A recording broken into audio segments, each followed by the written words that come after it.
لیے مسیح نے آ کے سارے رسم و رواج ختم کر دے. اس نے کہا what you are doing is not my will. یہ میری مرضی تھی نہیں. بڑے حیران تھے, بڑے کنفیوز تھے. کیوں؟ because they are religious.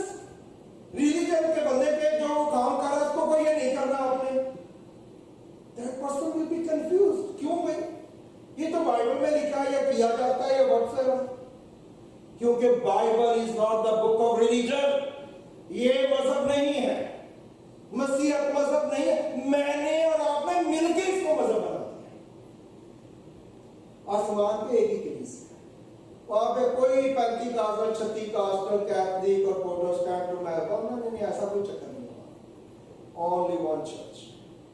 مسیح کے لہو سے دھلے ہوئے لوگ, پاکیزگی میں چلنے والے لوگ, خدا کے ساتھ چلنے والے لوگ, وہ اس کی کلیسیا کا حصہ. جن کو مسیح کہے, وہ جو مسیح کے ساتھ کنیکٹڈ ہیں, وہ جو چینلائز ہیں, ٹیونڈ ہیں اس کے ساتھ. وہ یہ نہیں پوچھے گا کتنی رسمیں کی تھی, کتنی بار کی تھی, کوئی چھوڑی تو نہیں. ایسی کوئی بات نہیں ہو. یہ تو مذہب کا دھوکہ ہے جس میں ہم رہتے ہیں. سو مجھے اور آپ کو, ہمیں مذہب کے دھوکے میں سے نکلنا ہے. جب ہم نکل آئیں گے تو یہ ایسی ہے جیسے آپ پیسہ کمائیں اور اس پہ ٹیکس ادا نہ کریں.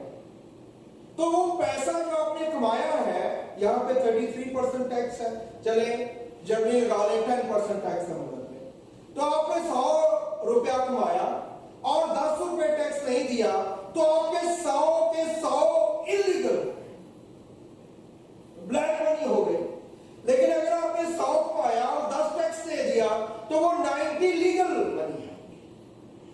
آپ اور میں عبادت کرتے ہیں, اور اگر ہماری عبادت اس طرح سے نہیں ہے جیسے خدا چاہتا ہے, تو وہ معقول نہیں, نامعقول عبادت ہو جائے گی. وہ ساری کی ساری عبادت, خدا کہتا ہے مجھے تمہارے ذبیحوں سے اور قربانیوں سے نفرت ہے, کراہیت ہے مجھے. I hate them terrible. کوئی پوچھے گا خدا تم نے تو کہا تھا یہ کرو. What he is saying, کیا وہ یہ رہا ہے کہ تم اس کی ڈیپتھ کو انڈرسٹینڈ نہیں کر رہے. میرا مقصد یہ نہیں ہے جو تم کر رہے ہو. تم نے اس کو کر کے اس ریچول کو ریچول کے طور پہ کرنے کے ساتھ تم سمجھتے